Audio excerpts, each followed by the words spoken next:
Kara Chambers is with a task force meeting on Wednesday. This is an Indigenous Peoples Task Force. So let's start from zero. Good morning, Kara. Let me make sure I have her there. I got this one, I got that one, and I got this one. There's a series of buttons. Hello, Kara. Hello, good morning. Got you this time. Okay. Okay, so for those people, let's start from zero. Yes. Let's explain to everybody, what is the Indigenous Task Force? So the Missing and Murdered Indigenous Person Task Force was created by Governor Gordon after he attended an event at the University of Wyoming put on by an Indigenous students group Right. To raise awareness of this issue that is plaguing Indian country, where we have the original movement is actually missing and murdered Indigenous women and girls, but in Wyoming we wanted to cast a slightly broader net, hence the task force is Indigenous persons. But just realizing that this is a vulnerable population, and due to a lot of different circumstances, this is something that we wanted to wrap our arms around. So, Okay. yeah, that's how it started, a governor's initiative. And so we have had 2 meetings Okay. so far. The first one was on July 24th, which was well attended, maybe dauntingly so to me, who is just trying to chair this and get her arms around it. And we had our second this past Wednesday, the 7th, in Fort Washakie, and that was equally well attended. Okay, so are you still at just the fact-finding and figuring out where to go from here stage? Absolutely. Yeah. In fact, we're just beginning. These initial 2 meetings were really foundational, trying to figure out who's at the table, who's out there, what sort of information should we gather. And, we have law enforcement at the table, we have advocates at the table, we have families at the table. And so we really need to figure out, I keep saying that we don't know what we don't know, and so we're really just beginning. So no tangible outcomes at this moment, but realizing we need to look at the data, we need to make sure that families who feel that they are have a loved one who meets this criteria have made reports, or we have data. I mean, yeah. Okay. I could go on. It's a lot. Yeah, it is a lot. Well, and here again, as you and I have talked about before, there are whole areas out there where there's really nothing as far as any information goes. In other words, a person can, in this day and age, be born, live, and die, and except for their immediate friends and family around them, nobody knows about it. So if they were to go missing, it wouldn't be known. We're just so spread out in the middle of nowhere like that. And there's a good chance that maybe even their birth, it might have been registered somewhere. But I mean, that's what we're dealing with, isn't it? Yeah, we are. I think, for those of us in Wyoming, we understand that. I think maybe folks in other parts of the country have no clue. I know when I've met with our federal funders from D.C., they cannot wrap their head around exactly what you just said, that there's large swaths of our state where there's no services, no hospitals, or cell phone service. I mean, they just don't understand that there's this whole part of our state where, yeah, there are families who are born and die and have very little interaction with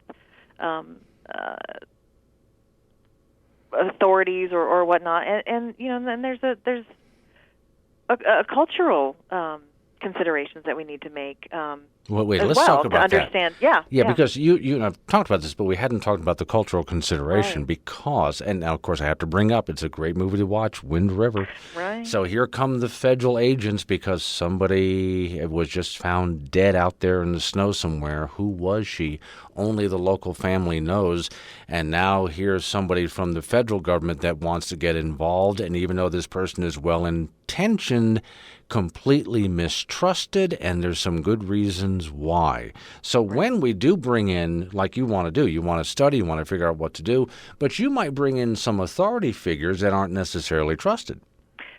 Yes, and I think that's an interesting consideration, which is why we've tried to make sure that the task force is so represented and is so inclusive, because we definitely don't want to offend or step on toes or dig into matters that we're not welcome. Yeah. Well, now here's another part of it, because I do have this from callers that are not from indigenous peoples, just from people who chose to move out into Wyoming, in the middle of nowhere for a reason. So when someone from bigger government comes along and says, well, we're going to need some information, can I have, and they ask for things like Social Security, driver's license, and the answer they get is, well, why do you need to know that? Right. And there's that suspicion. Now, some of it is justified, but then should they ever actually need help and they didn't turn over that information, there's not a whole lot that can be done. Right. Well, so one of the things that I think is important to bear in mind with this task force, and maybe that's why it's better that it's a task force with citizens and advocates and not just law enforcement. And definitely, I mean, we do have access to our federal counterparts, but they're not directly participating because they understand that, they need to be invited in if there is something for them to investigate, and that would happen.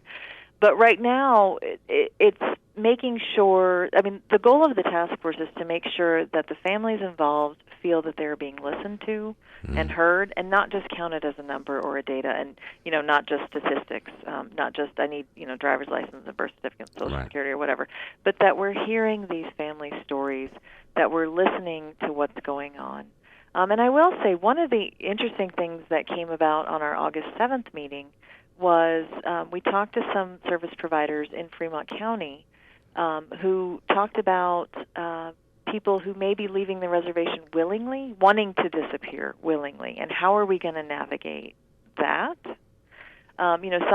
If a woman or a man or a boy or a child is fleeing maybe family violence, maybe they don't want to be found, and so we're really going to have to be careful on the questions we ask and how we approach this. But the real goal is not necessarily, to reopen cold cases or, if new evidence comes about, of course we will turn that over to the appropriate authorities.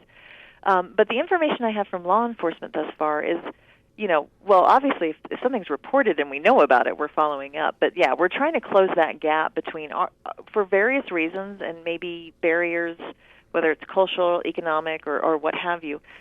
Is there a gap between families who feel that they have a loved one who may fall into the missing and murder population that somehow law enforcement isn't aware of? And how do we, Well, and tying you in with some other interviews that I've had, there's missing, there's murder, there's human trafficking, there's drug trafficking and other illegal activities that people want to remain hidden out there. So have I missed anything? There's a whole list of things going on. I think I think you've hit the nail on the head. I mean, I think there's all number of reasons why people may disappear intentionally, unintentionally.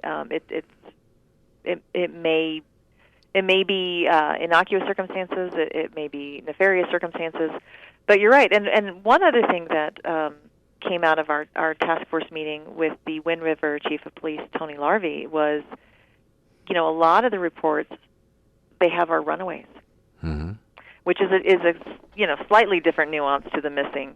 But so we had a discussion with Highway Patrol Colonel Kevin Haller, who gave a summary of the Amber Alert system, because that's another thing we're looking at. But yeah, I think you're right. There's sometimes people don't want to be found for whatever the reason.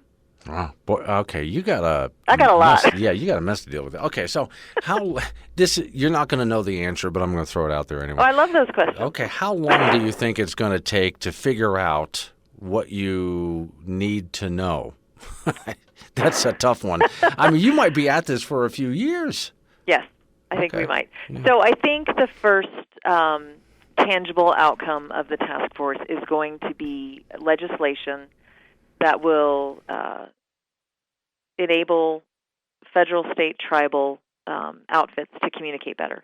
The Select Committee on Tribal Relations is going to be meeting August 19th and 20th, and I know a couple things that they're looking at are adopting federal resolutions to address these sort of issues. There's the Savannah's Act, there's the Not Invisible Act, and then there's the Badges Act.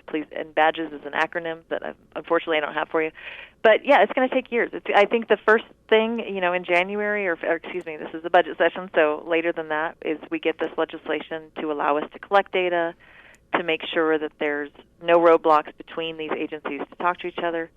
But collecting the family stories, seeing if there's new cases, making sure services are available, years. Yeah. But you got to start somewhere. No, you do. You have to start somewhere. Yeah, and there's the thing. That's because I just finished writing a book called The Uncomplicated Life. And is that a real thing? Yeah, how to uncomplicate things. And I'm looking at this thinking you're actually starting from the most complicated place, zero. Yeah. Not even knowing which way to look. You have to just start reaching out and grabbing any piece of information you can and seeing if it makes sense to the puzzle. So, yeah, that's going to take you quite a while. And then once you finally do get all this information together, you got to start figuring out what are you going to do.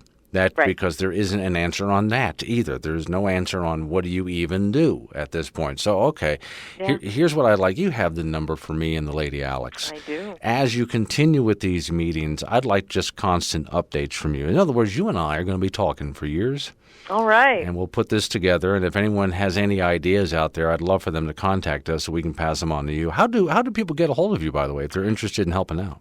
People can reach my office, and I can give you the number. Okay. It's 307-777-7200.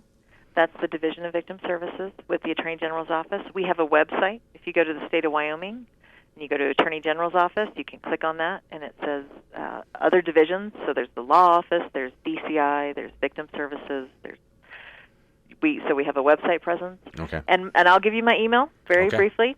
It's Cara Chambers, CARA.CHAMBERS